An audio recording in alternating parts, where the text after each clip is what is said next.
Hola, pero muy buenas tardes para todos. El mayor de los agradecimientos a toda la comunidad y a todos los que nos están viendo por el apoyo, por dejar sus comentarios, sus likes y por apoyar al canal. Muchas gracias a todos, de verdad, de corazón. Sin ustedes, siempre digo lo mismo, ningún canal podría llegar a ser lo que es. Así que hoy tenemos, para mí, para él yo sé que no, porque ya me lo aclaró de entrada, pero una persona, un super lujo, esta persona que ven en pantalla, José Luis Hermida Álvarez, no es cualquier persona, es una persona que hace 40 o más años que está estudiando estas experiencias, que es experiencias cercanas a la muerte, OVNI, seres fallecidos y muchísimas cosas más, muy interesantes que no voy a poder terminar de detallar. Es, bueno, investigador, colaborador del programa Cuarto Milenio, muchísima experiencia. Lo que aconsejo, y no soy quien, pero este caso sí lo voy a hacer, es que no se pierdan ni un segundo de este programa, porque la verdad vale la pena de punta a punta escuchar a este señor. Así que, desde ya, José Luis, muchas gracias por estar. Bienvenido al programa, al canal. Un placer, Adriano. Yo el único mérito que tengo es ser curioso y dedicarme, aparte de mi profesión, que no tiene nada que ver con ninguno de estos temas, dedicarme a investigar con toda la honestidad posible y como investigaba para saber yo, pues entonces yo a mí mismo no me iba a engañar. Y yo era el crítico más crudo y más cruel conmigo mismo. Ponía todas las pegas antes de creerme algo. Ponía todas las dificultades y trataba de explicarlo de cualquier manera posible. Y cuando ni yo ni las personas a las que a veces acudía, que tenían más conocimiento que yo, pues me encontraban una explicación, empezaba a pensar que a lo mejor era la explicación que estábamos buscando, la explicación que hay vida después de la vida, que las personas van, que las personas trascienden, que las personas están y que las personas en algún momento se comunican con los que quedamos aquí. Y eso me obsesionó y además he tenido una gran suerte, que al principio buscaba yo los casos, pero después los casos venían a buscarme a mí. Había personas que yo tenía intervenciones en programas de radio, de televisión, y conocían que yo trabajaba en estos temas, que bueno, buscaba una explicación lógica y venían a contarme los casos.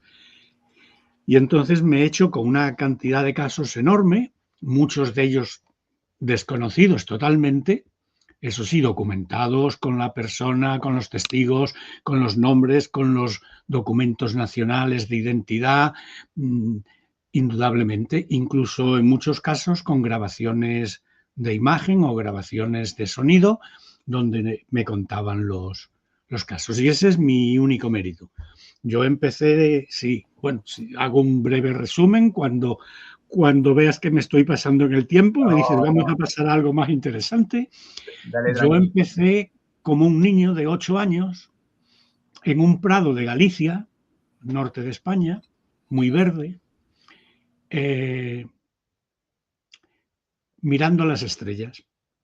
Yo recuerdo que las noches de verano iba a 50 metros 100 de mi casa, había una finca, un prado, una fuente, yo me tumbaba allí al fresco a ver las estrellas, a ver la Vía Láctea, y mi primer planteamiento era pensar si existía vida en otros mundos, porque cada estrella, me habían dicho, era un sol y muchas de ellas podían tener planetas.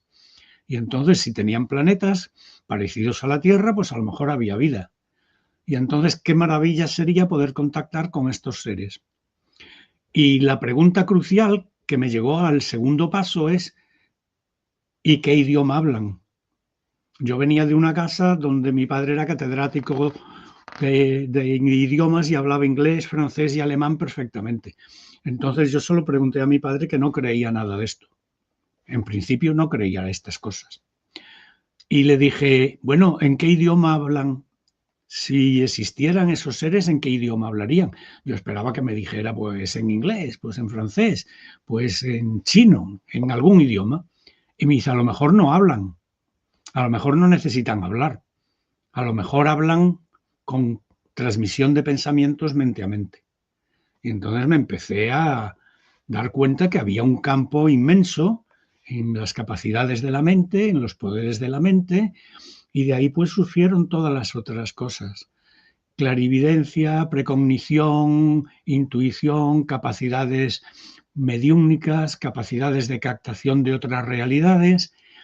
Y bueno, ¿y por qué entonces, si esto es así, la mente es energía, por qué tiene que tener un final? Y entonces ya me planteé que probablemente sería una pena que una cosa tan maravillosa como la mente y la energía humana tuviera un final absoluto.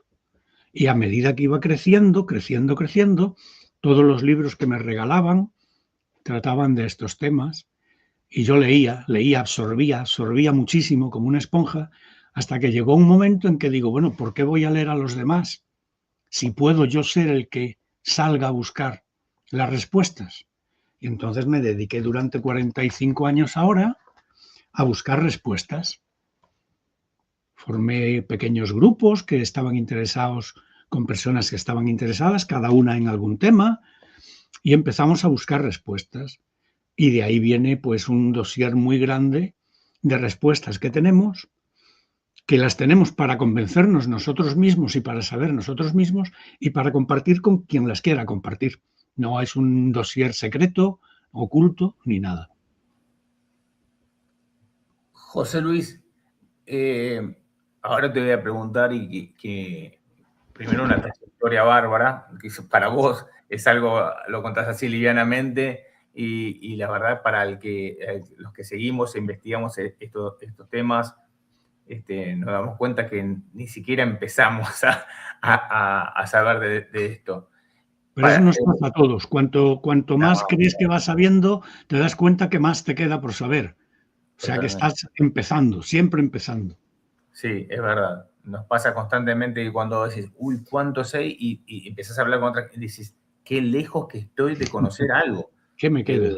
Y se abren puertas, ¿no? Porque pasa constantemente que estás investigando y se abre una puerta dentro de esto y uno termina más.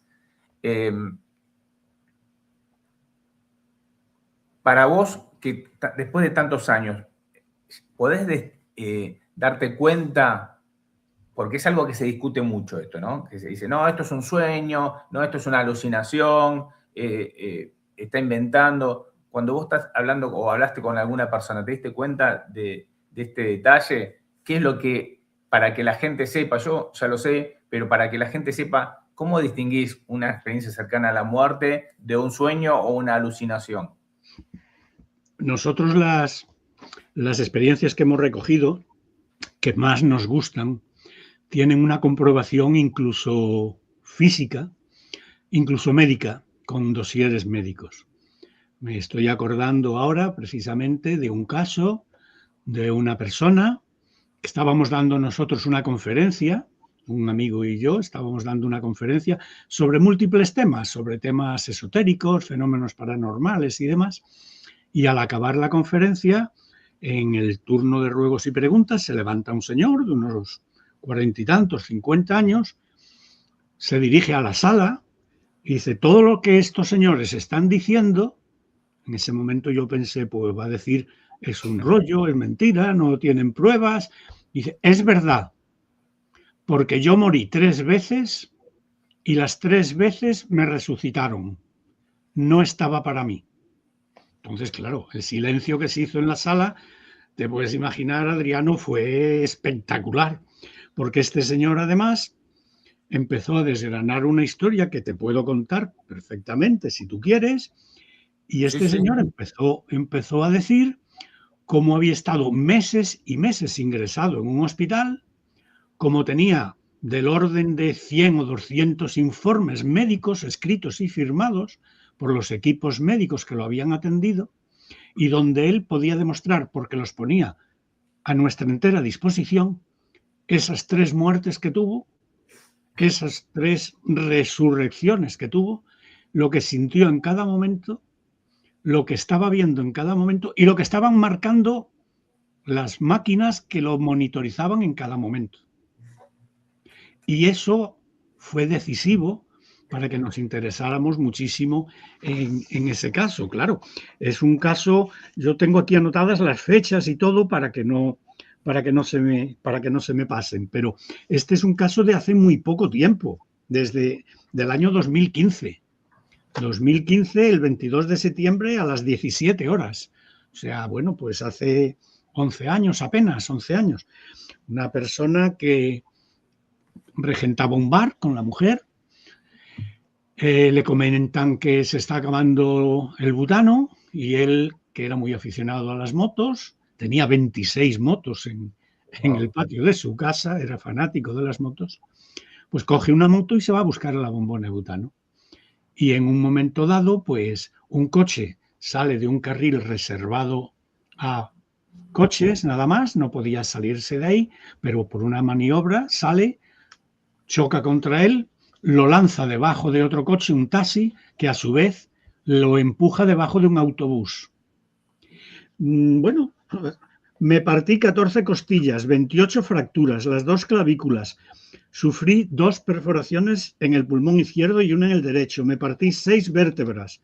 La D11 estalló y 3 fragmentos me invadieron la médula. Estaba muerto.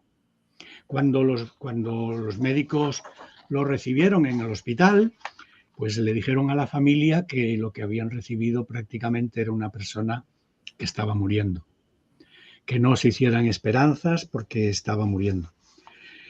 Y entró en coma y durante ese coma tuvo 3 muertes detectadas por las máquinas que lo seguían, por los electros y todo. Y de cada una de ellas resucitó. Cada una de ellas fue viajando hacia una luz. Él llegaba a decir, yo no sé si viajaba hacia la luz o la luz era yo que iba iluminando por donde yo iba. La tercera fue la más llamativa de todas. La tercera no lo lograban despertar. Habían hecho todas las maniobras de recuperación posibles, pero él no despertaba. Llegó un momento en que la mujer le preguntó a los médicos, ¿qué podemos hacer? Y dice, pues mire, esperar y golpearlo, darle bofetadas en la cara. Y entonces la mujer se puso a darle bofetadas en la cara. Y efectivamente, al cabo de un poco tiempo, despertó y dice, ya, me estás dando una paliza. Porque se estaba dando cuenta perfectamente de lo que estaba pasando. Curiosamente, esta tercera vez fue una vez en la que él percibe con más nitidez que está viajando fuera de su cuerpo, que va hacia una luz, o como él decía antes, la luz me acompañaba. Hay un túnel, hay un pasadizo, ya no, él no habla exactamente de un túnel, sino de una oscuridad que va iluminando su luz. Al llegar a un determinado sitio de ese viaje, se encuentra una figura femenina con el pelo largo vestida de negro. Y él reconoce por la voz automáticamente que era su madre que había muerto hacía poco tiempo. Y le dice, mira lo que te digo, escúchame y préstame atención, que te vuelvas, que no puedes pasar todavía, que no ha llegado tu hora. Y él, ante su disgusto enorme, porque estaba percibiendo en la lejanía del túnel figuras que él reconocía como sus hermanos y su padre que habían muerto anteriormente, dice, era la matriarca del clan y tenía que obedecerla. Entonces me volví. Y fue cuando me di cuenta que me estaban despertando a golpes.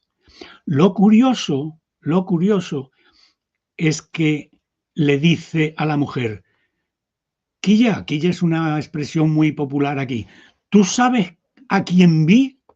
Y le dice ella, a tu madre. Y dice, ¿cómo lo sabes? Dice, porque estando yo con otras personas en la sala de espera del hospital, vimos entrar a una señora con el pelo muy largo hasta la cintura, pero vestida de negro y con un velo que le tapaba la cara. Yo inmediatamente pensé que era la muerte que te venía a buscar.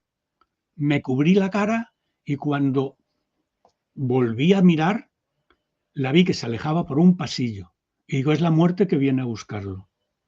Pero luego me di cuenta que no era la muerte que venía a buscarte, que por la forma de andar podía ser tu madre, pero no podía ser porque había muerto. Y dice, pues sí, era aquella.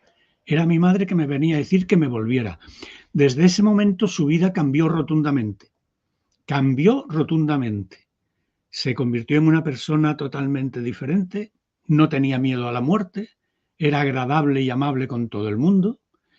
Nunca había contado esto y dice, no sé por qué sentí esa necesidad de contarlo, pero yo creo que sentía esa necesidad de contarlo porque había gente y le podía valer esta experiencia que había tenido.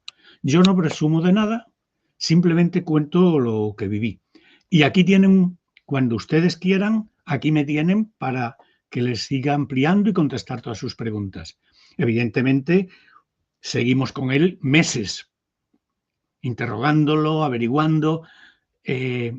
Nos presentó un fajo de 80 o 90 papeles de informes para que creyéramos que era verdad lo que estaba pasando.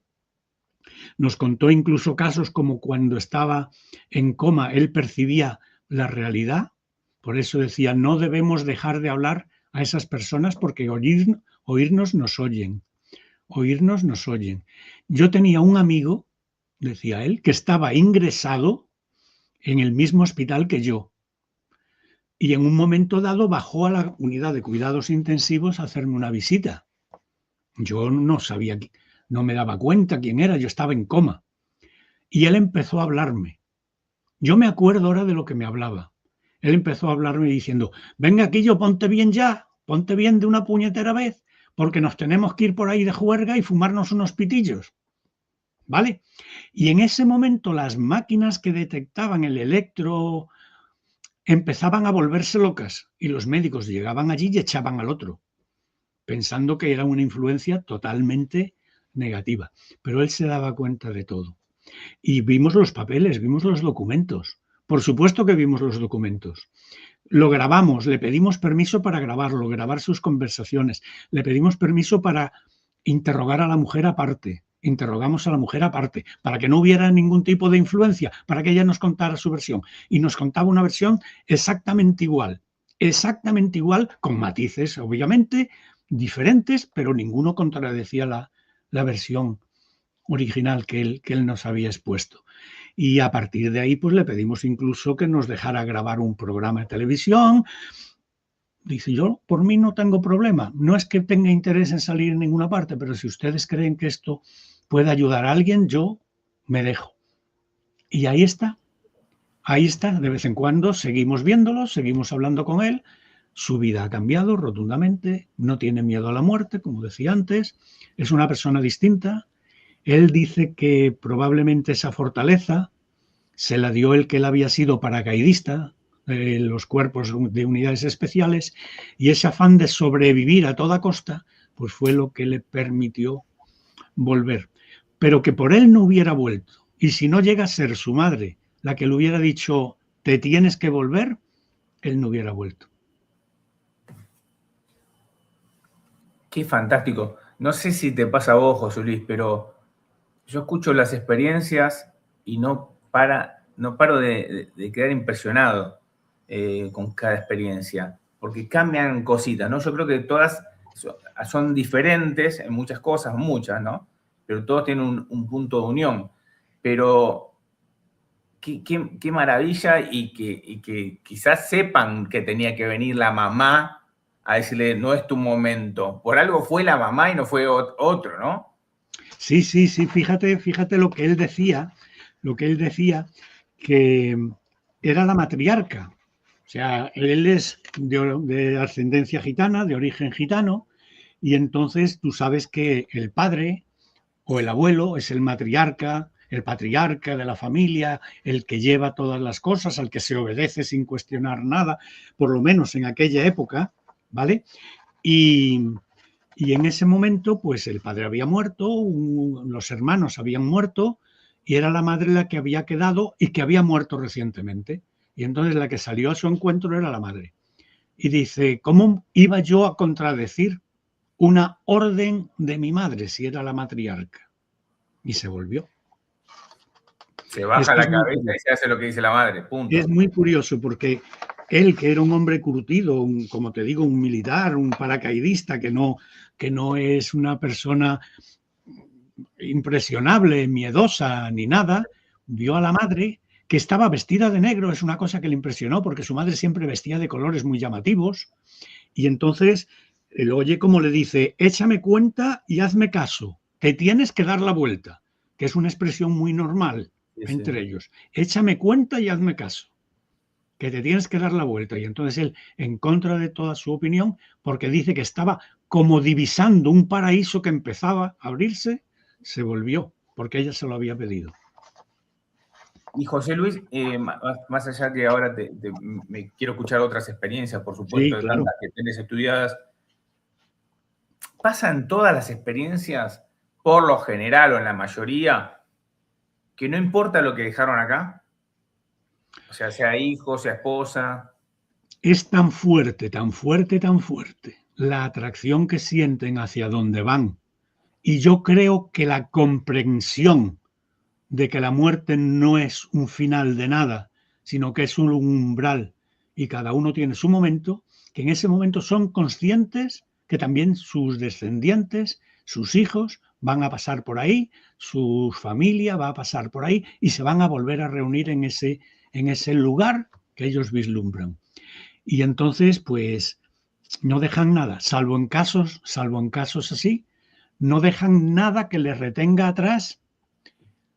También es verdad que hay algún caso que nos ha confesado que por las circunstancias especiales de la mujer cuidando a los hijos, pues les indujo a no planteárselo excesivamente. Pero si por ellos fuera, hubieran seguido adelante. Pero en este caso, él no dejaba ningún hijo pequeño, no dejaba bueno, pues a una hija mayor, a la mujer, pero que eran adultas ya, y él lo que pensó es que su destino natural era seguir. Qué fantástico. Escuchar a esta gente que pasó por estas experiencias, uno no deja de aprender. Pero mira, antes de seguir con las experiencias, te quiero preguntar algo porque diste en el clavo de algo que quería consultarte. ¿Qué es más allá de tus investigaciones? ¿Cuál es tu opinión al respecto de esto? Más allá que lo escuchamos constantemente. Perdón, si querés decirme algo, me decís. Sí, no, yo creo en la existencia de vida después de la vida. Yo Pero te antes lo quería creí. preguntar algo más puntual que eso todavía. O Sí, sea, vos crees, yo creo que sí, que es así, pero bueno, que sigue ese contacto, esa unión familiar del otro lado. O sea, sí. Yo creo exactamente que sí. Vamos a ver, yo empecé planteándome la vida después de la vida por fe. Mi familia era una familia donde había muchas personas católicas y hablaban pues desde la fe, la vida después de la vida desde la fe. Pero llegó un momento en que yo me planteé que la fe está muy bien, pero ¿por qué no podíamos dar un paso más para tratar de comprobar, en la medida de lo posible, si encajaba una cosa con otra? Y entonces ahí vinieron a ayudarnos pues todos los estudios que hay sobre las partículas subatómicas, el entrelazamiento de partículas subatómicas. Mira, decía, decía un premio Nobel de física y ya lo decía Einstein a su manera también, pero un premio Nobel de física decía: yo cómo voy a decir que estas dos partículas que tengo aquí delante en mis monitores son hijas de unas que todavía no han nacido sin que me consideren loco.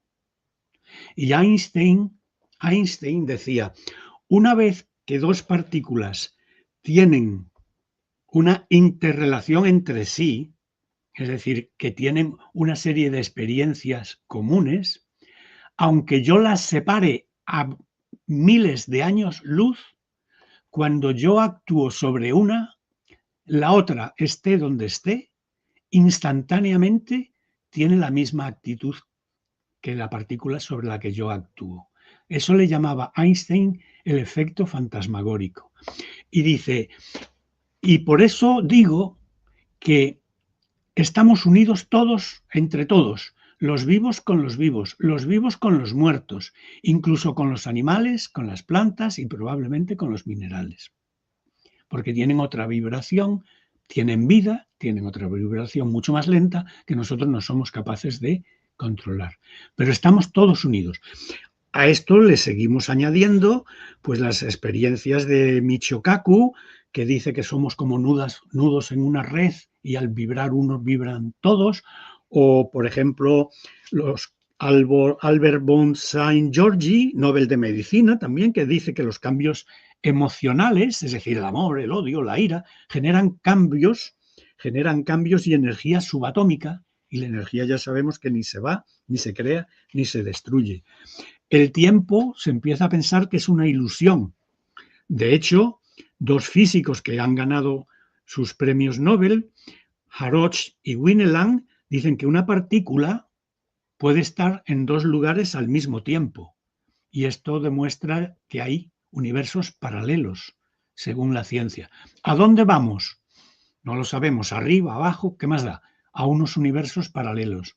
Y desde allí nos podemos comunicar con estos universos.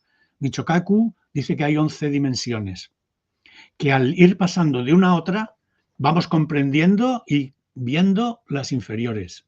O sea, después de la muerte, nosotros veremos a los que quedan aquí. Y en un determinado momento nos podremos comunicar de alguna forma con ellos. Y Pim Van Lommel, un cardiólogo radiólogo holandés, nos habla de los biofotones. Es una teoría muy extendida hoy en día. Las células generan luz. No solo generan luz las neuronas, sino en determinados momentos importantes de la vida se genera luz. En el momento en que el espermatozoide fecunda el óvulo, se genera una chispa generalizada de luz a su alrededor por las partículas de zinc que contiene el óvulo, que estallan como en un universo luminoso. Se ha llegado a fotografiar ya eso. Yo tengo películas donde se ve eso, ¿vale? Bueno, pues todo esto va ayudando a pensar que lo que queda aquí es un resto que ya no necesitamos para funcionar. Que lo que realmente sigue funcionando y de una forma individualizada es la energía de cada uno. A mí me decía una señora hace ya muchos años, ¿yo cómo voy a ser feliz cuando me muera, aunque sepa que la muerte no existe, si no voy a volver a ver a mis hijos y a mis seres queridos? Pero claro, eso está resuelto. La ciencia de hoy dice que todos estamos en una red, como en una gigante tela de araña. Yo no sé, porque tú eres mucho más joven que yo no sé si tú has oído hablar alguna vez de lo que se llamaba la comunión de los santos, que cuando íbamos, nos preparábamos en el colegio, nos hablaban de una serie de cosas, de creencias, de fe. La comunión de los santos es la unión entre todos, ser vivo, y la conexión entre todos. Si la inmensa mayoría es positiva, la gente que integre esa conexión, todo el cuerpo común se vuelve positivo. Si es negativa, se vuelve negativa. Y entonces esto es una cosa que hoy en día está bastante ya estudiada y, por ejemplo, ya han aparecido, según Roger Penrose, los microtúbulos, que son unas estructuras de la neurona donde se encierra lo que nosotros llamamos alma. Alma como fuerza vital, no como trascendencia inmortal para la fe. Y entonces, bueno, pues todo esto va dando una serie de historias que yo creo que permiten pensar, sin ser nada más que por fe ni por un fanatismo de esperanza religiosa casi, pues pensar que puede haber algo científico, correcto, exacto, que te demuestre que después de la vida que vivimos hay algo más. Sabes un poquito, José Luis. ¿Cómo? Que sabes un poquito del tema, digo. No, me he preocupado, ¿sabes de qué? Me he preocupado de que no me digan, bueno, todo eso te lo inventas tú. Claro. Todo esto lo dices tú. Mira, hay un experimento que se ha hecho, que se ha acabado de hacer en España hace muy pocos meses, en el CERN, en el Centro Acelerador de Partículas Subatómicas. Se ha llegado a fotografiar la conexión de dos partículas independientes, la conexión que se establece entre ellas. la que Einstein decía que luego, aunque una de ellas me la llevara a otro planeta, cuando actuara sobre una aquí, iba a responder la otra en sus electrones, ¿vale? En sus partículas subatómicas. Y se ha llegado a fotografiar esa conexión. Es como un haz de luz coherente, fino, que une esas dos partículas. Pues una vez que se ha producido esa unión puede ser afectiva, puede ser del tipo que sea, esas dos partículas están unidas siempre, esas dos energías. Y entonces por eso me apasiona tanto, porque bueno, porque luego viene Rupert Sheldrake con los campos mórficos, donde todo es un conjunto de cosas, donde todos estamos interrelacionados, donde viene Luc Montagnier, el inventor, bueno, por lo menos uno de ellos, de la vacuna del SIDA, donde te dice que el ADN se transmite en copias de sí mismo, incluso por campos magnéticos. Luego vienen los estudios sobre el ADN, donde se demuestra que las transmisiones de ADN muchas veces, no las de ADN, sino lo que se llama la epigenética, las transmisiones de conocimientos entre una generación y otra, muchas veces son casi instantáneas. Nosotros pensábamos que las modificaciones del ADN tardaban siglos y siglos en producirse según fueran adaptativas o no para la especie. Pero la epigenética te dice que no. La epigenética te dice que la actuación de una madre modifica el comportamiento y la carga genética de los hijos. ¿Porque influyen los genes? No. Los genes son un conjunto donde hasta hoy no se sabe cómo influir. Influye en qué ramas, en qué trozos, en qué fragmentos de genes se proyectan hacia el ser que van a hacer. Y entonces una persona inquieta, una persona tranquila, una persona que escucha una música, una persona que come y se alimenta de una forma, influye en la siguiente generación. Y aparte de eso, y ya con esto termino, viene lo que se llama el campo mórfico, la memoria acásica, por así decirlo.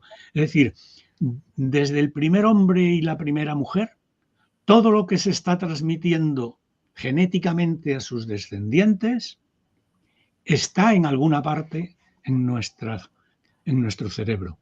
No sabemos extraerlo, pero está ahí. Y a veces se liberan porciones de ese conocimiento. Es decir, tenemos un documento de todo lo que ha sido nuestra estirpe, de todo lo que somos nosotros e influimos en lo que pueden ser nuestros descendientes. Pasa que con ese detallecito, detallecito, estoy hablando de detallecitos, un montón. Con eso último que tiraste, abriste otra puerta más que no lo voy a tocar porque después podríamos charlar en otro momento, pero sí.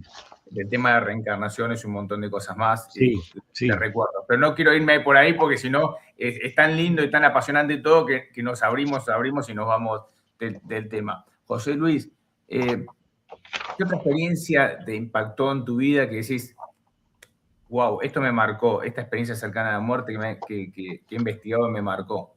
Bueno, yo experiencias cercanas a la muerte, afortunadamente he tenido muy pocas. La principal que he tenido ha sido ver la muerte cara a cara en una décima de segundo. En esa décima de segundo vi montones de escenas de mi vida que luego dices tú, pero ¿cómo he podido yo pensar en todo esto? Y fue en el momento en que lo estaba haciendo en España, el servicio militar, ¿vale? Y un carro de combate se me cayó en la cabeza. Wow. Me pasó rozando la oreja y me raspó la oreja. O sea, menos de 1 centímetro variado me hubiera aplastado con la cadena a la cabeza. Pues en el momento en que yo lo vi encima, que es una cuestión de nada, ni de un segundo, porque caía de un talud y se me echó encima, en el momento yo vi montones de flashes de mi vida. Pero montones de flashes de mi vida. Y tuve la conciencia de cosas que había hecho bien, que había hecho mal. Es como si se hubiera detenido el tiempo, como si hubieran dicho, pausa, entra en una dimensión paralela, razona, piensa, revive. Y cuando todo eso se produce a una velocidad increíble, porque el cerebro tiene una velocidad brutal de procesamiento, ríete tú de los ordenadores y de los ordenadores en cadena. Pues en ese momento se volvió la realidad. Yo noté el golpe, el raspón de la cadena en la oreja y me levanté de un salto. Cuando los que estaban allí pensaban que me había aplastado. Me levanté de un salto. En ese momento empecé a pensar, fíjate tú, a lo mejor estoy diciendo una barbaridad, pero empecé a pensar en la inmortalidad, en la posible inmortalidad. Digo, en una milésima de segundo yo he hecho un repaso general a la vida entera. Si el tiempo existe de esa forma, puede que haya otra dimensión donde el tiempo no cuente exactamente igual que aquí. Y yo, por lo que sea, he entrado en esa dimensión un instante, que es a donde yo atribuyo, y me vas a perdonar que me haga una divagación, No. es a lo que Dale, yo dale. atribuyo esas dimensiones paralelas, donde el tiempo y el espacio se desgarran y no cuentan exactamente igual que en nuestro concepto de tiempo y espacio, es de donde vienen muchas veces los fenómenos paranormales que no sabemos explicar, incluido el fenómeno ufológico, independientemente que vengan de otros niveles, de otras dimensiones o de otros planetas. Vos sabés que me haces acordar a un amigo que no para de tirar títulos, porque es que sí, cuando te escucho a vos, escucho a otro amigo que se llama Martín Rivera, que es de México, y aparte hablan con conocimiento de lo que están diciendo, no es que se les ocurre, ¿viste? Hablan con conocimiento de estudiar, de investigar, de leer, de estar ahí, como decimos siempre, en el campo de batalla, metiéndose, embarrándose. Que es la forma Investigador de campo, investigador de campo. Claro, pero yo lo llevo siempre al extremo, digo, cuando vos te metés en el barro, ahí está, leer es espectacular, pero cuando te metés en el barro, ahí la ves de verdad, ¿no? Claro, claro. Yo antes leía muchísimo. De hecho, en esta habitación donde yo estoy tengo miles de libros en estanterías, miles. Leía muchísimo. Pero llega un momento en que empiezas a vivir y a sentir y dices, ¿por qué voy a leer una cosa que yo voy a investigar, que puedo experimentar? ¿Por qué me va a condicionar un libro que yo lea? Lo leo después para contrastar, para comprobar, pero es que yo he tenido la suerte de tener casos, como te decía antes, donde hay mensajes grabados de una persona que ha fallecido y el mensaje se comprueba por los cauces telefónicos y técnicos de que está emitido 10 días después de que esa persona ha fallecido. Es el caso de una compañera del instituto. Yo me he pasado la vida dando clase. Y una compañera del instituto recibe la noticia de que su hermano está muriendo. Y entonces, pues entre otros compañeros y yo la animamos, vete inmediatamente, vete, le llamamos un taxi, súbete a ver si todavía alcanzas a ver a tu hermano antes de que se vaya, ¿vale? No fue posible. Esto fue en marzo del 2017, ahí al lado, ¿vale? No fue posible, el hermano murió. Había una unión tan total entre ellos, dos hermanos, hermano y hermana, muy bien avenidos. Ella se llama Chari, que por las noches se mandaban siempre mensajes por WhatsApp de despedida, de cómo estás, de duerme bien, que descanses, mañana será un buen día, en fin, cosas así. Y entonces ella le sigue mandando mensajes a su hermano, del orden de: hola hermano, hoy hace unos días que estuve contigo en el hospital, ¿quién me iba a decir que ya no nos íbamos a volver a ver? Con tantas cosas que no nos hemos dicho y nos quedan por decir. Con una mirada nosotros nos lo decíamos todo. Te quiero y me duele no haber podido estar contigo. Me duele el corazón, hermano. Al día siguiente decía: hoy hace una semana que te fuiste de mi lado sin decirme adiós, pero estés donde estés, dame ánimo para seguir adelante. Luego se atrevía incluso a mandarle mensajes de voz. Claro, esos mensajes nunca tenían respuesta, obviamente. Mensaje de voz: hola hermano, hoy hace una semana que te fuiste de mi lado. Me gustaría escuchar tu voz y que aparecieras por mi casa. estés donde estés, mírame, mándame un mensaje, por favor. Espero que estés bien. Y no puede continuar porque se echa a llorar. Lo curioso de esto es que ella se acuesta después de este mensaje, obviamente pensando que no va a haber respuesta de ningún tipo. Y al cabo de media hora o así, una niña que tiene, una hija, se acerca a su habitación y dice: mamá, ha sonado tu teléfono, por si, como no es normal que suene a estas horas, por si hay algún mensaje que quieras ver. Y ella ve un mensaje con el logotipo de su hermano, con el icono de su hermano, con el avatar de su hermano, y se queda petrificada. Pero es que es un mensaje de voz, y lo escucha una y otra vez, con una voz deformada. Lo que sí está claro es que dice: mirad el salto de aquí a la eternidad. Padre ya no está. Nosotros nos quedamos sorprendidos con todo esto. Ella lo primero que pensó es que su cuñada, que era la que tenía el teléfono antiguo del hermano, pues se había equivocado, había hecho algo, y la llamó inmediatamente a pesar de las horas que eran y dice: oye, ¿qué es lo que estáis haciendo con el teléfono de mi hermano? Dice: con el teléfono de tu hermano nada. El teléfono de tu hermano lleva desde que murió en un cajón, ya no tiene ni batería. Hemos intentado entrar en él por si había algo urgente que resolver que había dejado pendiente, pero no teníamos ni la clave. Ya no hemos podido entrar en él. Y a mí me dijo personalmente: ahí tienes la tablet, llévala a quien tú quieras, haz todas las experiencias técnicas que tú quieras, porque a quien le causas mayor ventaja si descubres algo es a mí, porque yo estoy totalmente desquiciada, porque ¿cómo voy a pensar que mi hermano, esté donde esté, me ha mandado un mensaje y me ha hablado?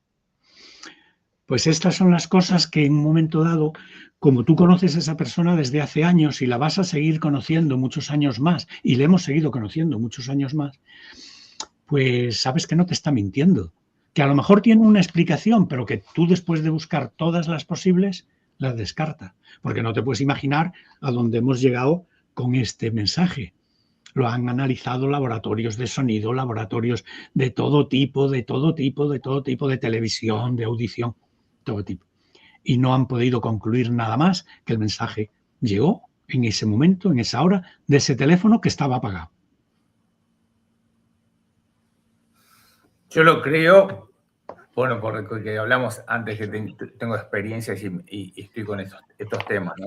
Pero bueno, es fantástico. Es que hay tantos temas para tocar y las experiencias después de irnos son tantas las ramas que salen, las ramas y ramas y ramas, que no paramos de aprender y de emocionarnos, ¿no? Y quedar impactados. ¿Te cuento otro muy bonito? Sí, claro. Lo que quiera, este es tu canal, ¿eh? No, pero es que yo a veces Tendría que estar al revés, en realidad. me emociono con esto, porque cada vez que los leo, cada vez que hablo de ellos, me acuerdo de cada uno de los detalles de la investigación, de la persona, de la cara, de los gestos, de la mirada de sorpresa, de la piel hecha carne gallina, los vellos de punta. Y entonces me va dando un recuerdo y una confirmación total. Mira, yo lo he titulado Viajaba hacia atrás envuelta en luz. En mayo de 1989, 8:50 de la mañana. Era una enfermera, tenía 28 años, ¿vale? La noche anterior había soñado que iba a tener un accidente de coche. Por eso no se quería venir a Sevilla. Estaba en Gijón, en el norte de España. Sevilla, como sabemos, está en el sur. Pero por razones de trabajo de ella y de su pareja, tenía que venirse al sur. Al estar no a medio camino, pero prácticamente a medio camino, tuvieron un accidente brutal. El coche dio 7 vueltas de campana, se quedó empotrado en una acequia de cemento, una acequia de esas que va por encima del terreno, se quedó empotrado debajo de esa acequia y tuvieron que exclaustrarla de allí. Los bomberos y los equipos técnicos tuvieron que sacarla de allí. En teoría ella había perdido el conocimiento, no se acordaba de nada, y en ese momento en que estuvo como le dijo luego un internista, probablemente usted estuvo unos segundos muerta y luego resucitó de alguna manera, no se sabe por qué.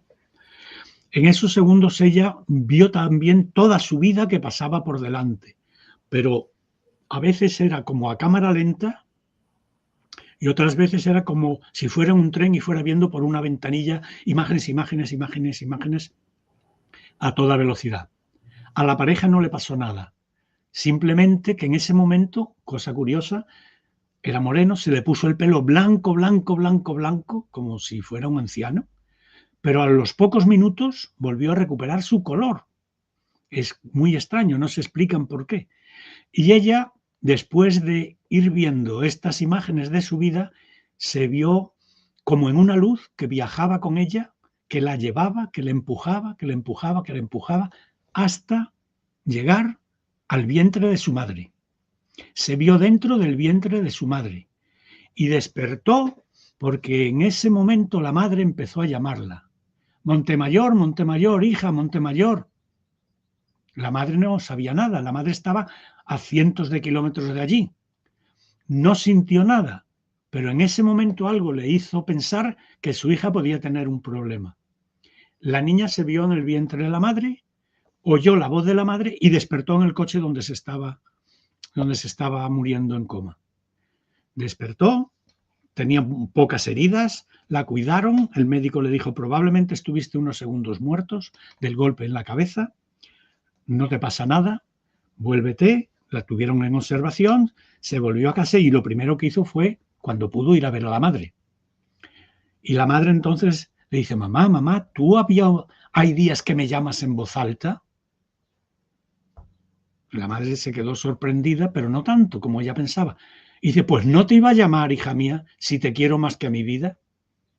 En ese momento la madre percibió que estaba en peligro, ella se fue a acurrucar al vientre de la madre y la madre con esa voz de Montemayor, Montemayor, ¿qué te pasa, Montemayor? La despertó a la vida nuevamente. Hay pruebas de esto, hay la intervención de los bomberos, hay la intervención de los médicos, hay los testimonios de ella, de la pareja, de la madre, de todo el mundo.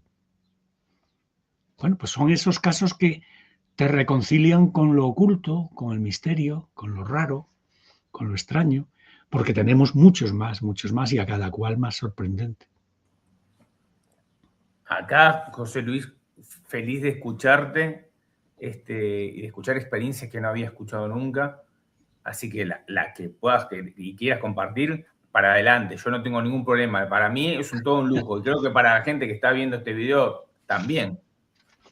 Pues te voy a contar otra que también es muy curiosa. Por supuesto, todas estas están investigadas personalmente por mí, a veces acompañado de otros miembros de un grupo que teníamos, pero yo he estado en todas las investigaciones. Tengo fotos de todas las personas, fotos con ellas, fotos de los lugares, fotos de los sitios. A esta, pues yo le he llamado la luz en la que iba el abuelo. La luz en la que iba el abuelo.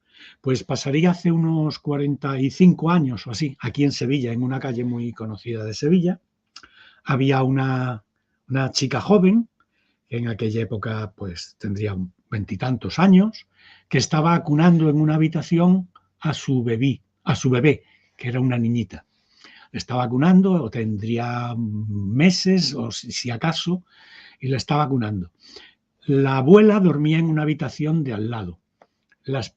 La ventana suya, donde estaba ella acunando a la niña, y la ventana de la abuela hacían ángulo en una pared y estaban casi pegadas. De pronto ve como de la calle viene un resplandor muy fuerte, ella está a oscuras acunando a su niña, ve que viene un resplandor muy fuerte y ese resplandor se va materializando en una bola muy densa, dorada, muy densa, como de unos 40-50 centímetros. Esa bola pasa muy lentamente por delante de su ventana y se mete en la ventana de la abuela, que en teoría ya debería llevar un tiempo durmiendo. Y oye una conversación que tienen entre los dos. Y le dice, el marido de la abuela se llamaba Rufino, había muerto hace tiempo. Y entonces ella, al ver esa luz que se queda quieta, o no sabemos si esa luz se materializa en algo más, porque claro, no estaba nadie allí. Le dice, ¿eres tú, Rufino? ¿Ya vienes a buscarme? Y él le dice, no, todavía no, aún es pronto, pero enciende la luz y no grites. Enciende la luz para que desde fuera, imaginamos, no se viera ese resplandor de una bola luminosa que se movía por la habitación. Se pasan así como un cuarto de hora hablando. La chica no se atreve a ir a la habitación de la abuela porque no sabe exactamente qué es esa luz y tiene miedo de que esa luz salga de esa ventana y se meta en la suya donde está su niña de tan poco tiempo y que le pueda hacer daño. En cuanto esa luz se va, la ve alejarse, ve como esa luz se disminuye en intensidad y en tamaño y se aleja por la calle. En ese momento la niña ya está dormida y sale corriendo a la habitación de la abuela, que está pacíficamente dormida. Lo curioso es que a los 2 días se encuentra una vecina en la azotea, va a tender ropa, se encuentra una vecina en la azotea y le dice, oye, tu madre está un poquito con la cabeza perdida, ¿no? Y le dice, bueno, pues los años, ¿pero por qué? Dice, porque ayer me la encontré en la escalera y me dijo que su Rufino había venido a verla y que ya no era la primera vez, que venía como una luz y luego lo veía a él. Y entonces ella se dio cuenta de que no había sido nada más que una idea suya, sino que ella, la abuela, lo había visto varias veces y se lo había contado incluso a la vecina. Curiosamente, desde ese momento, y ellas no lo supieron hasta bastante después, tanto la chica esta, que tenía 20 y tantos años, como la niña, cuando fue creciendo, la niña ahora es una psicóloga, curiosamente, pues empezaron a tener capacidades paranormales. Precognición, adivinación, clarividencia, nada fuera del otro mundo ni espectacular, pero se daban cuenta que la forma que tenían de pensar y de razonar no era normal, les anticipaba el futuro. Es otra de las investigaciones que nosotros seguimos durante años. Con fotos, entrevistamos a la madre, entrevistamos a la hija, la abuela por supuesto no, porque había fallecido hacía mucho tiempo, pero entrevistamos a la madre, a la hija, que ahora era una señorita de 20 y tantos años, de 30, psicóloga, tenía a su vez también una hijita que también empezaba a demostrar que tenía una forma de comportamiento más, digamos, expresivo de lo normal. Y, en fin, son cosas que van pasando y que te van convenciendo de que existe algo mucho más, como un amigo mío que es piloto, cuando se estaba sacando el carnet de piloto, bueno, la autorización de piloto de vuelo, iba al aeropuerto de Sevilla a hacer prácticas de vuelo. Y él recuerda que ese día iba a coger el avión en la pista 27. Dice, eso se me va a quedar grabado toda la vida. Y cuando se va acercando al aeropuerto, se encuentra un señor mayor que se le acerca. Un señor mayor que él, a medida que se va acercando, dice, pero si se parece a mi abuelo, se parece a mi abuelo. Él recordaba a su abuelo cuando era niño, porque su abuelo había fallecido. Pero llegó hacia él y le dice, mira, te voy a decir una cosa, no vueles hoy. Él se queda así sorprendido y dice, pero ¿por qué no voy a volar hoy? Dice, porque tienes peligro de un accidente muy grave. En ese momento, él mira hacia el aeropuerto, donde va a entrar, hacia el avión, y cuando vuelve la vista hacia esa persona, ha desaparecido. Y entonces él dice, bueno, es una alucinación. Es una alucinación. Estaba yo pensando en mi abuelo y me alucinó. Coge el avión, los monitores, los profesores y demás. Él iba a coger el avión solo, coge el avión y no ha hecho nada más que empezar el despegue cuando hay una avería masiva en el motor. Esa duda que él tuvo de sigo para adelante, no sigo para adelante, subo, no subo, le salvó la vida, porque inmediatamente logró aterrizar, todavía no llevaba una altura como para no poder abortar el despegue, aterrizó y para confirmármelo, en el libro de vuelo figura avería, tiene que aterrizar, tiene que tomar tierra, con otras palabras más técnicas, tiene que tomar tierra por fallo en motores, tal y tal y tal. Y entonces se acordó, vino a avisarme el abuelo. Vino a avisarme. De alguna forma él lo sabía. ¿Cómo te impactan a vos todas estas historias? O sea, ¿cómo cambian tu vida? Porque la verdad que sin duda también es una experiencia cercana a la muerte. No llegó a morir esa persona para que el abuelo diga, tenés que volver. Tienes que volver. Claro. Mucho No lo es, anticipó. ese no es una experiencia de muerte. El abuelo había muerto, pero es cómo estamos en contacto o como personas del más allá, que sí, que luego tú puedes tener una explicación más racional. Es la mente humana que toma el recurso de acordarse del abuelo y él mismo tiene sus reparos en coger el avión y entonces se justifica así mediante la figura mental de ese abuelo interpuesto que no existe pero que él cree ver. Lo que se llama también en psicología la huella del recuerdo, que se te hace visible una persona cuando en realidad tú la ves, pero con la mente, no con los ojos. ¿Sabes? Pero bueno, a mí me da igual. El caso es que nuestra mente es capaz, en este caso, de interactuar con nosotros mismos y advertirnos de un peligro que nadie podía sospechar. ¿Qué poder tiene la mente? Qué fantástico. Hay otro caso, que yo le llamo el caso de Antonia V, Sí. que recién madre, están haciéndole reparaciones en la casa y le están escayolando el techo. Le están poniendo unas molduras de escayola en el techo. No sé si escayola se llama ahí. Vamos, es como un yeso, como una escayola, poniendo unas molduras. Y entonces, claro, los operarios echan agua en el suelo para que las gotas que caigan no manchen y no se peguen. Y ella entra, deja a la niña en un cuartito durmiendo, entra, resbala y se da un golpe muy fuerte en la cabeza y pierde el sentido. Nos dice que en ese momento en que ella pierde el sentido, empieza a ver como un tren. Se ve dentro de un tren. Se ve tumbada en el pasillo del tren. Tumbada, extendida. Va viendo las estaciones que van pasando. Y a medida que las estaciones van pasando y que el tren aminora, se hace una luz en el departamento, en el vagón del tren, y él ve a las personas que están en el andén, pero vestidas de una época extraña, que se inclinan hacia la ventana, porque la ventana era muy grande, llegaba casi a los raíles, llegaba casi a las ruedas del tren, se inclinan como, no se podría decir como una reverencia, pero se inclinan hacia ella y la ven y sigue pasando el tren. Y en un momento dado, ella se ve que se levanta del pasillo, sale del tren, ve una luz al fondo y empieza a flotar hacia esa luz. Y en el momento en que se dirige hacia esa luz, despierta. Ella se ve ir como por un túnel de luz que ella identifica con el túnel que está pasando el tren, una luz al final, una serie de personas pues un tanto amorfas, más que personas sombras, no reconoce a nadie, se ve ir para ahí, pero una sensación de paz, de bienestar, de agrado, de tranquilidad, que cuando ella se vuelve a ver casi sin solución de continuidad en el pasillo del tren, incorporándose, lamenta el no haber seguido.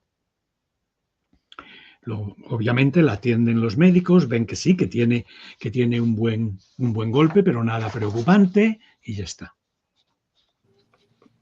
Son casos que te van reconciliando con esta sensación. Hay montones de casos. Me estoy acordando de un chaval que tiene un accidente, iba para ser campeón de motocross, de motociclismo, tiene un accidente en un coche con unos amigos, muere en una carretera y cuando pasan por allí los amigos y los padres, lo ven en la cuneta, vestido con una cazadora roja, haciéndole señales de que aminoren la velocidad. Curiosamente, cuando hace un año que ha muerto, y esto te lo voy a hacer muy corto porque esto es para hablar de ello 2 horas con las connotaciones que tiene el caso. Cuando hace un año que ha muerto, le dicen una misa y cuando vuelven de la misa, se van a una casa de campo que tienen casi en el mismo pueblo, pero casa de campo al fin y al cabo, donde las paredes están bastas, en cemento puro. No han pintado, no han hecho nada, están en cemento puro. Y de pronto, ante su sorpresa tremenda, se dan cuenta que la cara de su hijo aparece en la pared. Tú dirás, bueno, ellos ven 2 puntos, ven una raya, una... No, no. Yo he estado allí, yo la he visto, yo la he fotografiado. Es una cara positiva, como una foto enorme pegada en la pared. Nadie se explica cómo está esa foto ni cómo se ha formado esa foto allí. Pero está allí para manifestar que él está vivo donde esté. Y lo curioso de todo esto es que cuando un amigo suyo, cámara de televisión española, va a filmar esa imagen por lo impactante que es una imagen a tamaño natural de su cara, que se compara con una foto que está allí en uno de los muebles de la casa, exactamente igual, como si la foto se hubiera trasladado allí, pero en un tamaño más ampliado. La cámara no le funciona. No le funciona. Por más que intenta grabar, la cámara no funciona. Y cuando nosotros vamos, al principio las cámaras no nos funcionan. Para nada. Otro compañero y yo nos hartamos de intentar hacer fotos y no nos funcionan. Y en un momento dado nos quedamos mirando, sé que va a sonar un poco raro, y le decimos, venga ya, Javi, déjanos hacerte una foto. Y en ese momento las cámaras empiezan a funcionar. Le hacemos fotos y viene televisión y lo graba. Porque nosotros ya habíamos de alguna forma pactado de que nos iba a permitir hacer fotos. Y las cámaras de televisión lo graban. Sale en Cuarto Milenio, yo explico todo esto en Cuarto Milenio, es mucho más largo, mucho más alucinante, Sí. pero ahí está la foto de ese chaval que todavía está ahí. Que no estaba, por supuesto, para nada. Y no es una foto de trazos, es un positivo, no un negativo. Se comunica, porque este chaval se comunicaba con otras personas y le daba mensajes a través de ellas a la madre. ¿Por qué? Porque pensaba que a lo mejor era demasiado fuerte y directo dárselas a la propia madre. Pero le decía cosas que solo él y la madre sabían. Por ejemplo, tenían un gesto muy, muy íntimo, muy familiar, que es que cuando él venía del colegio, de donde fuera, se acercaba por detrás y le soplaba el pelo en la nuca a la madre. Y entonces la madre le dice a este señor que traía esos mensajes de su supuesto hijo, ¿cómo puedo yo fiarme de usted? Y dice, porque usted va a sentir algo ahora mismo que sentía con su hijo. Y en ese momento hay como un aliento que le sopla y le aparta el pelo de la nuca. Era lo que él hacía con la madre como bienvenida para gastarle la broma. Estaba ahí, y te puedo contar de este caso muchas más cosas, muchas, a cada cual más bonita todavía, muchas más cosas, pero nos indica la relación, y yo eso lo he visto, como he vivido otro caso donde una persona que fallece de pronto en su instituto, ¿vale? Se cae en el pupitre, un chaval de 16 años, en Córdoba, cerca de Sevilla, se cae muerto en el pupitre, ante la sorpresa y bueno, el shock general de todos sus compañeros, y luego lo ven subir y bajar por las escaleras de la casa. Contacta con el hermano, contacta con la hermana, y tiene una forma muy curiosa de comunicarse, que es que en el sótano hay una campanita colgada, una estatua que tiene una campana, como una campanilla de esas colgada, y de vez en cuando la hace sonar. Cuando no hay nadie allí, cuando hay incluso invitados en el jardín, oyen la campana que suena en el sótano. Nosotros estuvimos allí filmando, nos contaron lo de la campana. Yo al principio, tú sabes, como te he dicho, que soy muy escéptico a todo. Digo, bueno, el aire, el viento, la gente se mueve, pisan en el suelo, las vibraciones, pasa un camión por la calle. Y yo te aseguro que mientras estábamos filmando, la campana empezó a moverse y el badajo empezó a moverse de un lado para otro. Tanto es así que yo pedí una hoja de papel, la corté en tiras y la colgué del armazón de la campana para ver si había algo de viento que pudiera influir. Filmado, fotografiado, nada de viento, pero el badajo moviéndose de un lado para otro. Comunicación con el más allá. Es que, vuelvo a decir, esto da a muchas cosas, ¿no es cierto, José Luis? Porque abre muchas ventanas, porque creo que da a pensar, vuelvo a decir, y lo digo desde la posición de mi experiencia, no de la verdad, es que hay algo más físico del otro lado de lo que nosotros pensamos. Claro, claro, Porque claro. si no, a veces tratan de buscarle explicaciones a las cosas y la verdad que son muy vagas las explicaciones que dan, ¿no? ¿Cómo puede haber algo que no tiene físico soplarte la nuca? ¿Cómo? Porque no tiene pulmones, Pero ¿no? tiene energía, pero tiene energía. Bueno, La por energía eso. sigue, la energía está. Hace que la campana en determinadas condiciones toque o que haya un aliento que sople el pelo de la nuca de la madre o que apague una vela. Porque él le había dicho que no quería velas, que él estaba muy bien donde estaba, que si no se iba todavía de allí es por el dolor que causaba y que lo retenía el dolor de la familia. Pero que dejaran de llamarlo, que dejaran de rezarle, que dejaran de visitar y poner flores en su tumba. Que él estaba muy bien, que él lo recordaba, que ya se verían, que lo dejaran seguir adelante. Y apagaba la vela. Qué bárbaro. Qué bárbaro. Está bueno escucharlo porque a mí eso me corrige lo que vos me estás comentando, una forma de pensar, que no tenemos el poder de retenerlo. Yo he escuchado muchas veces que dicen, no, cuidado porque lo estás reteniendo, lo estás reteniendo. Y la verdad, bueno, a partir de hoy cambio mi forma de pensarlo con lo que me estás contando, porque tendrás muchas experiencias más como esta de estos mensajes, de que justamente lo hablaba con una mujer ayer, digo, ¿será que tenemos tanto poder para retener a nuestro ser querido? Fíjate, sí y no. Si tú me permites, Sí, claro, claro, tenemos poder de retenerlos, pero porque ellos quieren dejarse retener claro, ante el sufrimiento que nosotros tenemos. El poder de quedarse lo tienen ellos.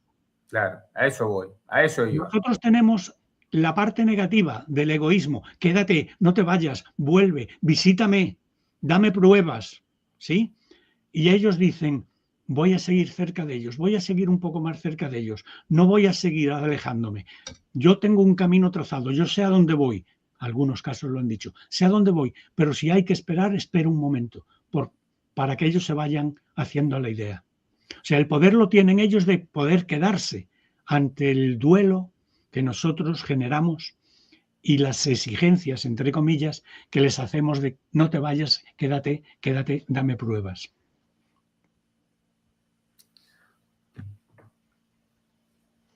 ¿Crees que están más cerca de lo que nosotros pensamos, José Luis?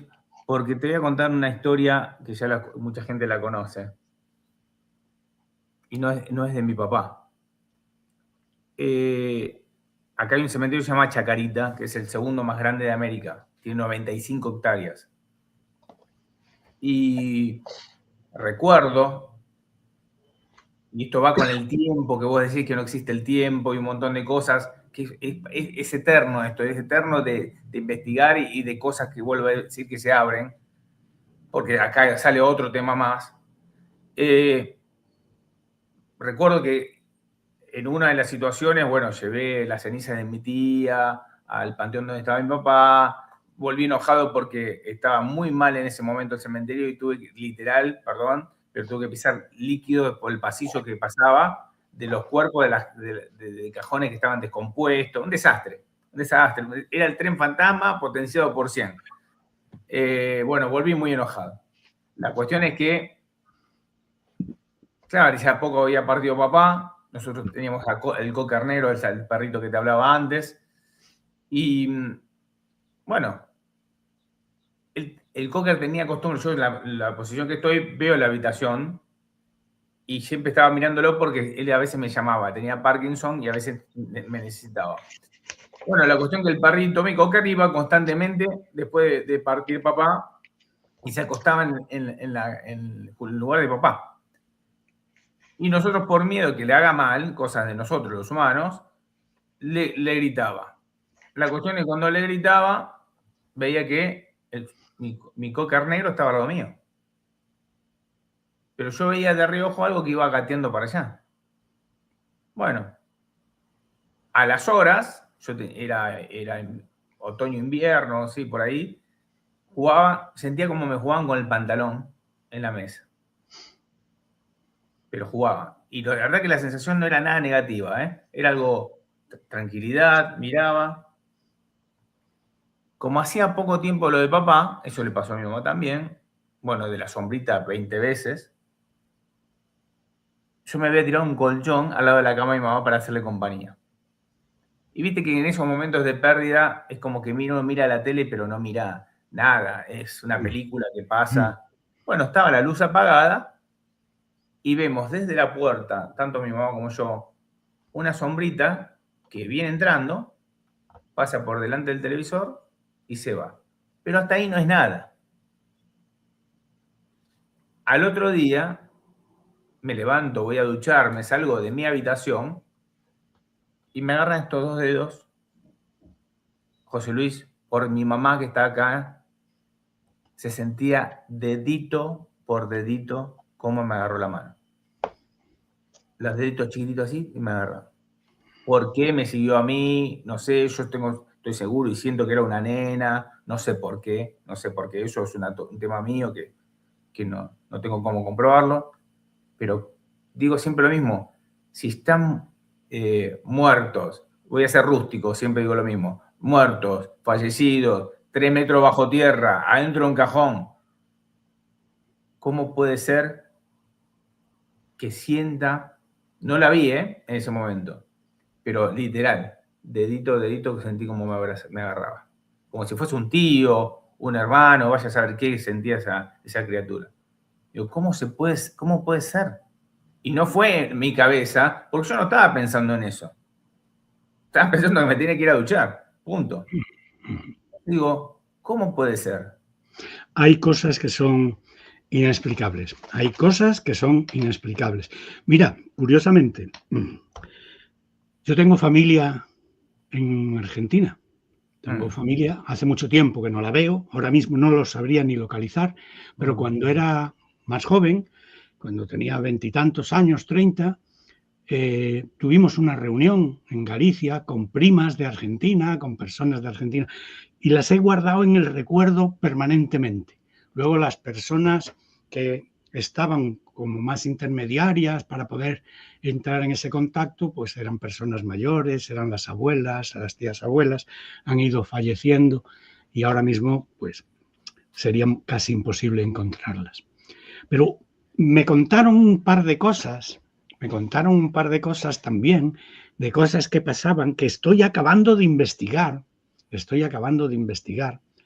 que pasaron en Sudamérica, parte en Argentina, parte en Paraguay o Uruguay. Yo es que confundo, perdón, Sí, confundo, Paraguay está un poquito más arriba, sí, más cerca de Brasil. confundo las dos cosas. Creo que era Uruguay.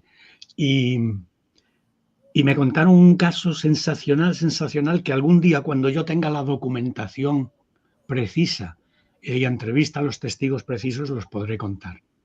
Pero que me llamó muchísimo la atención.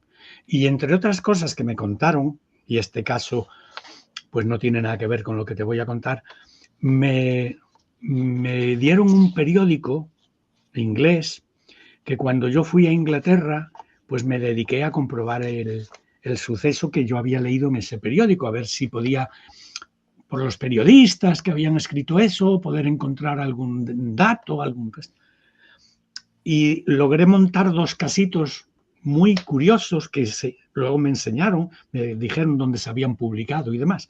Es el caso de un perro corky, que en un momento dado empieza a ladrar en una casa. La señora mayor que vivía en esa casa, una anciana, se levanta sobresaltada buscando al perro, qué es lo que le pasaba al perro, y se da cuenta que la casa está en llamas. Pero es que el perro había muerto hacía un montón de años y seguía ladrando para despertar a su dueña. Esto que parece de alucine, lo hemos logrado obtener, no este caso, sino uno parecido de un animal, con fotografías aquí en España, en Galicia. Una señora mayor que cuida a un perro, tiene una chica que la ayuda porque está bastante impedida en una silla de ruedas, y el perro pues era uno de la familia más, un consuelo que tenía, muy grande, muy grande. El perro fallece. Más que fallecer, lo tienen que llevar al veterinario porque tiene una enfermedad incurable, está sufriendo muchísimo, muchísimo, muchísimo, y tuvieron que ponerle una inyección. Vale. Y ya te imaginas lo que es el dolor de una persona que toda su vida depende del cariño de ese animal diario. La chica que le va a ayudar, que es una chica que le trabaja en la casa y demás, pues es una chica muy amable, la atiende muy bien, pero ella siempre habla de su perro. Y un buen día le dice a la chica, oye, ¿por qué no me haces una foto? Ella está en una silla de ruedas. La silla de ruedas tiene los pies levantados para que ella pueda poner los pies estirados, para que no tenga que doblar los pies. Y dice, ¿por qué no me haces una foto? Que últimamente no me estoy haciendo ninguna foto. Se hace una foto y cuando revela la foto, encima de las piernas está el perro, que ha muerto hace años. Y tú dices, no, bueno, eso te ha contado una historia. A mí me ha mandado la foto y me ha mandado el acta del veterinario, la fecha del acta del veterinario, los metadatos de la foto. Y el perro está, no es corpóreo totalmente, pero está como semi dibujado encima de ella. Se perfila perfectamente. ¿Vale? No sabemos. Es lo que decía un poco Einstein, es que las energías son energías y están aquí y están allí. ¿Vale? Y me contaron también otro caso, no sé si tenemos tiempo, que te lo cuente. Sí, lo que vos quieras, pero no, ningún problema, no te limites. Me contaron el caso de una clase en Inglaterra, esto lo leí yo en algún libro también, me contaron el caso de una clase en Inglaterra que un estudiante que muere también repentinamente en clase. Por eso me llamó la atención, porque yo había investigado un caso en Córdoba donde el chico había muerto de repente. ¿Te acuerdas que te lo conté? Sus compañeros, pues bueno, fueron testigos de una tragedia increíble. Aquí en Córdoba pertenecía a un grupo musical, el chico, a un grupo musical con compañeros de clase. Le hicieron incluso una canción en memoria del chico, una canción muy, muy, muy emotiva, como un rap emotivo. Sin decir adiós se llamaba la canción, porque se había ido sin poder despedirse de ellos. Me la mandaron, en fin. Bueno, pues este caso el chico también murió, bueno, ante el estupor de sus 12 o 14 compañeros de clase. Él era muy reservado, pero tenía una chica, Claire, que era muy amiga suya, porque era casi vecina, y entonces iban andando juntos al colegio, y él le llevaba la mochila a ella cuando pesaba mucho, pues como era un poquito fuerte y atlético, le llevaba la mochila, y volvían andando y siempre felices y contentos. Eran muy jovencitos. Murió y entonces los compañeros decidieron que el sitio ese de la clase ese año no se iba a ocupar. Era el sitio que lo ocupaba con Claire. Era compañera de pupitre de Claire. Y decidieron que no se iba a ocupar. Pero al cabo del tiempo empezaron a decir algunos que por el rabillo del ojo veían a Peter sentado en el pupitre. Se lo decían a los profesores, a los maestros. Y todos decían, bueno, eso es que tienen la idea en la cabeza. Y claro, pues en un momento dado miran para el pupitre del chico y lo ven de una forma o de otra, lo ven a lo mejor solo en la cabeza, a lo mejor solo en su cabeza, ¿sabes? De hecho, se empezó a correr también un bulo de que Claire, que no era muy buen estudiante, a partir de ese momento empezó a mejorar mucho, sacaba unas notas extraordinarias. Entonces los compañeros decían que, claro, como Peter se sentaba al lado de ella, el fantasma de Peter, pues le dictaba las respuestas a los exámenes. Tal fue el revuelo que se empezó a montar en esa clase, comentando que lo veían cada vez más, cada vez más, cada vez más, que los profesores dieron parte a las autoridades. Esto llegó al juez, el juez mandó exhumar el cadáver y se descubrió que Peter había muerto envenenado, no de muerte natural. Fíjate tú la comunicación indirecta desde el otro mundo que Peter producía con sus compañeros de clase y con Claire. Qué Él no fuerte. decía que me han muerto, que me han envenenado, que me han matado, no. Él aparecía allí, él estaba allí, como si no se hubiera ido del todo, como si hubiera algo que resolver todavía. Y el juez sentenció que no había muerto de muerte natural. En la autopsia se descubrió que había sido envenenado. Casos como estos, pues, No, sí. hacen pensar que hay algo más, evidentemente, que no es solo capacidad, fuerza en nuestra imaginación, en fin. Se me erizó la piel. Yo te quiero compartir esto, creo que alguna vez lo compartí, creo, porque son cosas difíciles de compartir, más allá que uno está en esto y está aprendiendo, pero siempre hablamos del tiempo, ¿no? Yo creo que a la gente le va a apasionar este video, estas charlas, porque la verdad que salen muchas cosas que nos vuelan la cabeza, ¿no? Es decir, no entiendo. Y te voy a contar esto. Sí, y me pasó también, yo tuve 3 experiencias en el cementerio. Una, esta que te conté, que el de la nena que me siguió, digo nena porque así lo siento, vaya a saber uno por qué me siguió, pero no importa para no volver lo mismo.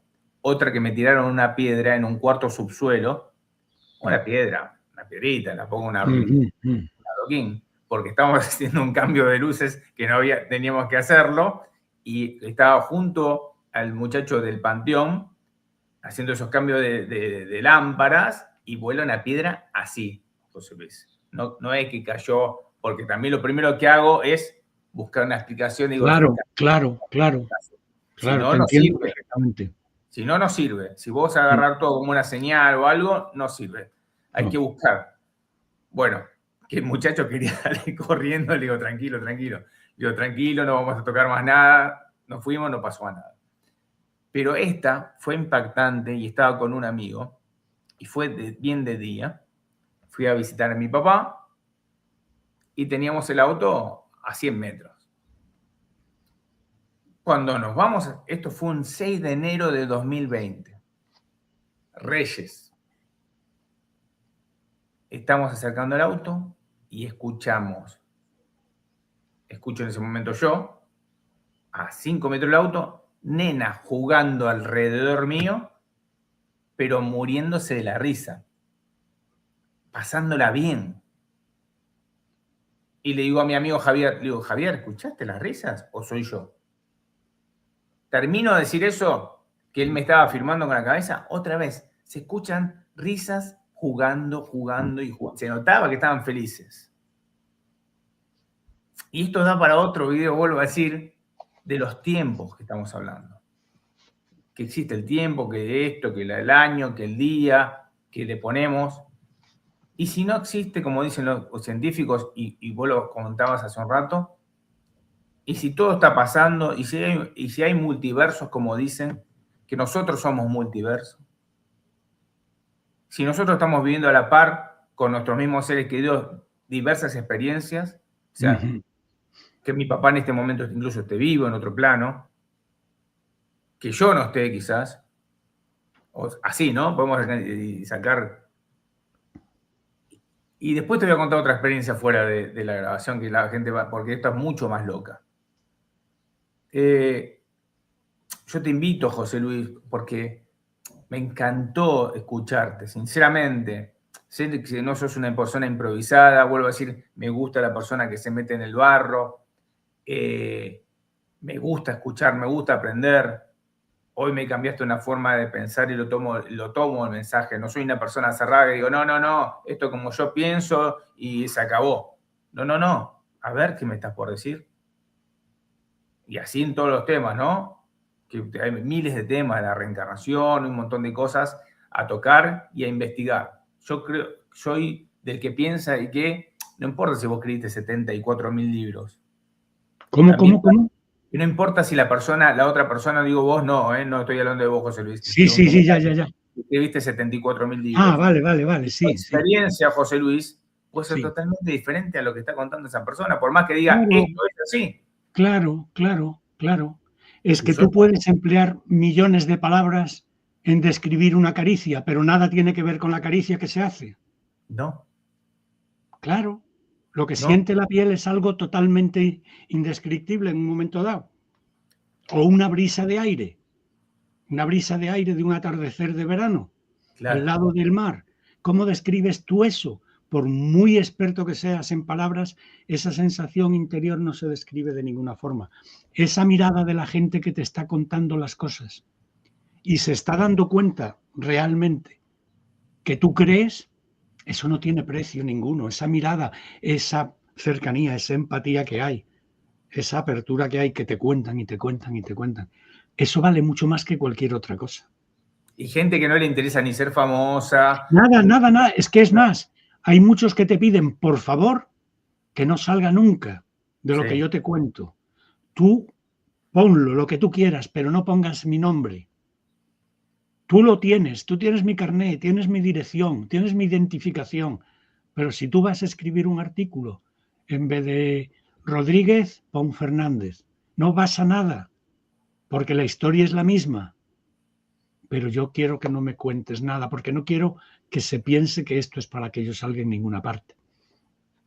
Y eso son las cosas, las personas que te merecen confianza, que tú sigues luego durante muchos, muchos, muchos años. Yo me he tomado montones y montones de café con la mayoría de café o de té o de cada uno lo que tome con la mayor parte de estos testigos durante años. no, es Acabamos apasionante, siendo amigos. es apasionante, es apasionante. Te saca la vida esto también, José Luis, ¿eh? Si no te Y pones... esto solo en este tema, ¿eh? En este Mm, tema. es que se En el abren, se tema, abre, se abre, se abre, se abre. Es impresionante. claro, claro. Y en el tema de fenómeno ovni y en el tema de fuerzas de la mente o de lugares mágicos, es que esa sensación que tú tienes de llegar a un sitio donde, ahora ya en casi todas partes, pero donde no hay ni carretera, donde te ven llegar como un extraño y en cuanto tú empiezas a hablar y le cuentas a lo que vas, en vez de reírte, se quedan así un poco. Dice, pues aquí hay uno que ha contado una cosa muy parecida. Y lo van a llamar, porque es un pueblecito a lo mejor de 15 o 20 casas en medio de la sierra. Y lo van a llamar y te reúnes en un sitio que no hay ni bar ni nada, en la casa de uno que tiene allí unas latas que vende como una tiendecita de desavío, y te prepara la mujer un café de Mm, pucherete, que se llama aquí, de puchero, un café hervido, sí, sí, sí, y te sabe a gloria, porque sí. estás hablando con una persona, con la esencia de la persona, con lo auténtico de la persona, con una persona que tiene una filosofía que tú dices, ¿cómo esta persona que lo único que está aquí en el campo, casi sin contacto con la ciudad, puede tener unos pensamientos tan limpios y tan profundos? Sí, sí, son, Y eso son, te merece la pena infinitamente. sí, Eso te hablan, merece la pena más son que, puros, ¿no? Son puros a la hora. claro, claro, claro. Yo recuerdo pensamientos de un cabrero, que no es porque sea cabrero, sino porque era una persona que apenas sabía leer y escribir, o sea, no había leído, porque apenas sabía poner su nombre y leer lo que ponía el título de un libro, pero que tenía una filosofía tan pura bajo las estrellas y la noche, que tú dices, ¿yo para qué quiero ningún filósofo? ¿Para qué quiero leer libros de ningún filósofo si esta filosofía es vida, es esencia y es latido de vida? Y lo daba como algo normal, eran sus pensamientos, lo que él estaba acostumbrado a pensar por la noche bajo las estrellas. ¿Y qué? Pues eso te merece la pena mucho más que cualquier otra cosa. No, totalmente de acuerdo, totalmente de acuerdo.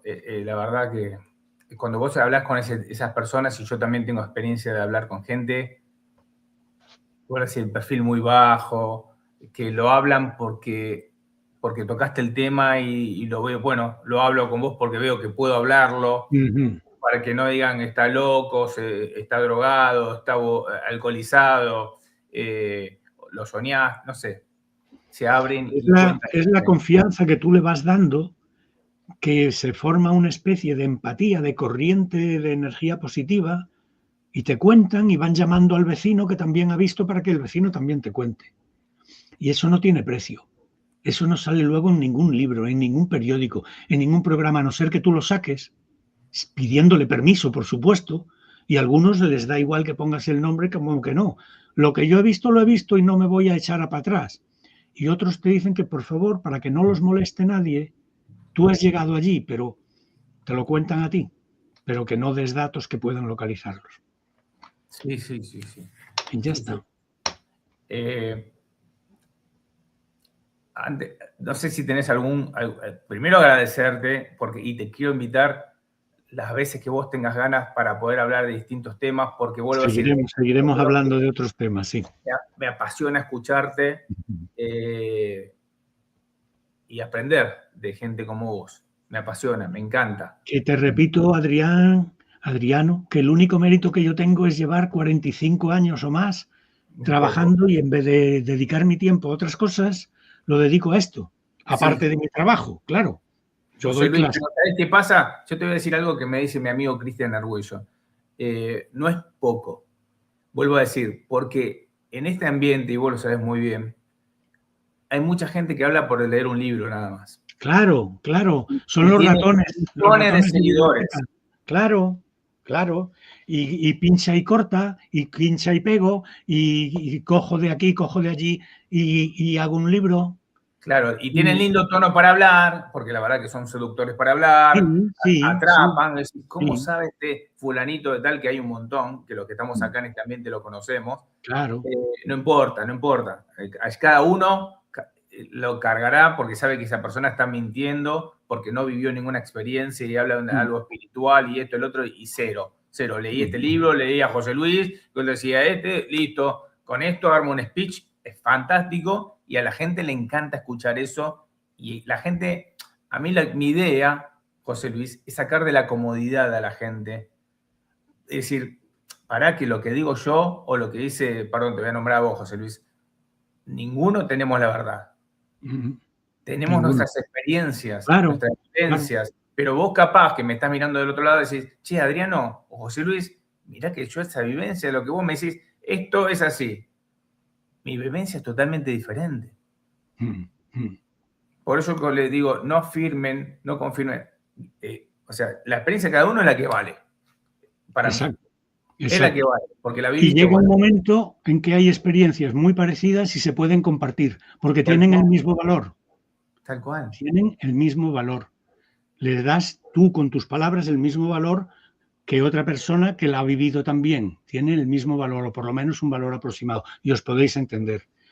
Es el dicho de mientras no me ponga en tus zapatos, no sé cómo eres. Pues claro, pues claro. Totalmente. Y eso es así. Y a mí todo esto me ha dado muchas más satisfacciones que problemas. Yo nunca he hecho las cosas estas ni por trabajo, ni porque tengo que publicar un artículo, ni porque tengo que nada. De hecho, he publicado artículos, por supuesto. He publicado libros, por supuesto, pero no es mi fin para nada. Y publico un libro y tardo a lo mejor 5 o 6 años en hacerlo, porque me da igual si sale o no sale. Lo publico porque siempre hay a lo mejor alguien que me dice, venga, vamos a hacerlo juntos, venga, vamos a echar una manito, venga, tal. Pues bueno, que esto no se quede, que la gente lo sepa, ¿vale? Y esto hay que saberlo, José Luis, porque también esto para los que piensan que todos los que escriben un libro se hacen millonarios. No, ¿qué dices? Hay uno en 1.000.000 que se hace millonario. Uno en 1.000.000, que va, para nada. No todos somos JJ Benítez y no lo estoy tirando abajo a JJ, ¿no? Digo, no, para nada. Y no te tocó que vos puedas vender millones de libros. Para nada, sí. Si lo haces por ganar dinero, estás equivocado totalmente. No. Yo hice el primer libro, porque una compañera en un congreso que no nos conocíamos de nada, empezamos a hablar, como estamos hablando tú y yo ahora, pum, de casos, apasionándonos. Y estuvimos 3 días juntos, en el congreso, comíamos juntos, cenábamos juntos, paseábamos juntos, como los demás del congreso. Pero ella y yo intercambiábamos muchos más casos, porque era investigadora de campo, nata también, y yo también. Y dije, oye, ¿por qué no escribimos todo esto de una vez? Porque todo esto se va a perder. ¿Por qué no lo escribimos? ¿Por qué? Y bueno, pues vale, pues sí, tardamos varios años en hacerlo, pero ahí está. ¿Sabes lo que te quiero decir? No por ganar ningún dinero, que no hemos ganado ningún dinero para nada. Al contrario, nos ha costado más trabajo y más esfuerzo y más dinero el publicar el libro de momento. Y más en esas épocas, ¿no? Porque Claro, ahora es más sencillo en cierta forma, por claro, Amazon, ni pero en esa pensábamos época, hacernos famosos ni nada. La idea era que en mi biblioteca hubiera un libro mío qué lindo. y en la suya hubiera un libro suyo y mío, y así. ¿Sabes lo que te digo? Claro, Tenemos claro. un libro, pues ya está, vale, vale. Pero por un reto más que cumplir, contar las cosas, contar las cosas. Pero ya te digo que yo prefiero tomar un café con un testigo de un caso que leer un libro donde alguien me cuenta de 20 casos. Porque lo que me Totalmente. cuenta la vivencia con esa persona es única, Sí, es única. sí, sí, totalmente, totalmente. Bueno, primero agradecerte por tu tiempo. Te No invito, por hay, ha sido supuesto. un placer, Adriano. La verdad que me encanta, por eso me gusta hablar así y digo siempre lo mismo. Dice, el entrevistador, yo no soy entrevistador, yo no soy periodista. Esto es una charla de café y creo que Claro, salen más lindas las charlas, salen también. claro. Mira, yo tengo un programa de radio. Hace más de 40 años A ver, tengo programas de radio porque a mí me gusta comunicarme. Me gusta comunicarme con la gente. Y más que nada, tener un punto de referencia donde la gente se pueda comunicar conmigo. Mis oyentes, muchos de ellos son amigos. Y ¿y nos tomamos café. dónde te escucha la gente? ¿Cómo te puede Pues escuchar? bueno, yo tengo un programa de radio aquí al lado de Sevilla que se llama El Portal del Misterio. Y se puede escuchar por la web. Por la web se puede escuchar Sí.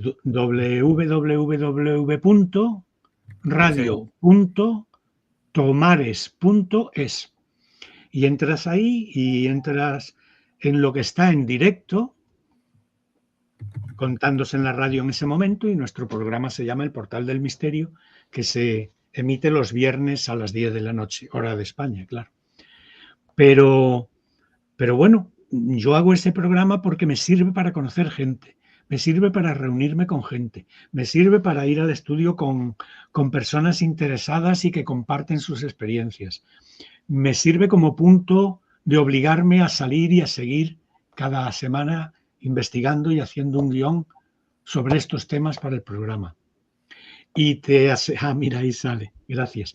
Y te aseguro, yo no cobro, no cobro. Es un programa que en esa emisora los que estamos, salvo los técnicos y demás, lo hacemos de una forma altruista totalmente, porque nos gusta la radio, porque nos encanta la radio. Mi compañera, de hecho, es una apasionada también de la radio, la que hace el programa conmigo, una apasionada de la radio, y su padre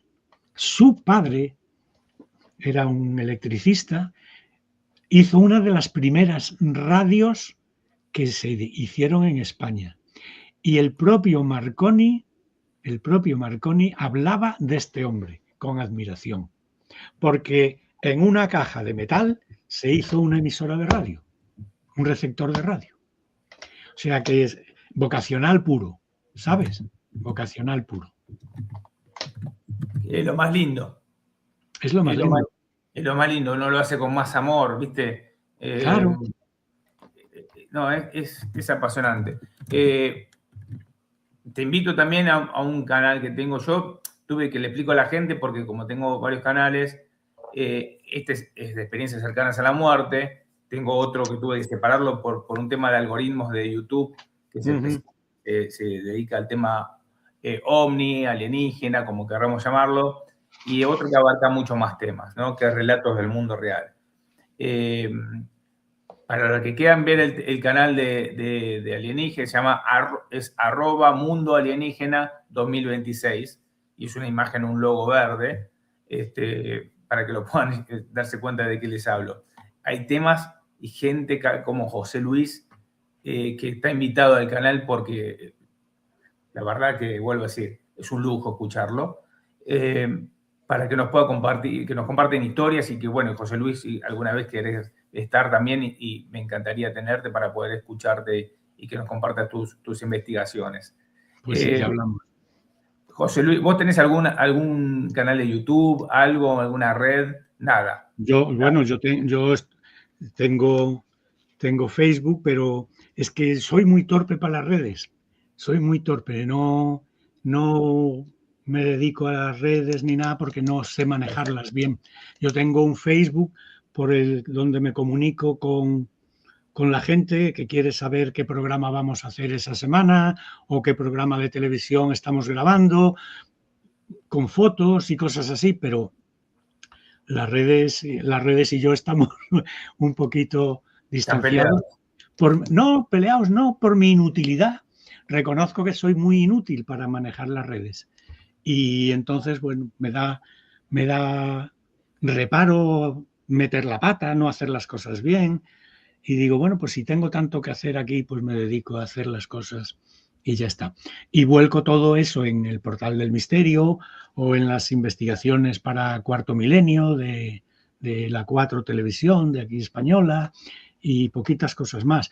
También trabajo, no es trabajar, es simplemente colaborar, porque no percibo tampoco ningún emolumento ni nada, con Radio Caracol, he estado bastantes veces en Radio Caracol, en La Mega, en Red Más, de Televisión de Colombia, en fin, en varias Mindalia, cosas. ¿no? Estuviste en Mindalia también. Mindalia también, correcto, he grabado algunas cosas para Mindalia.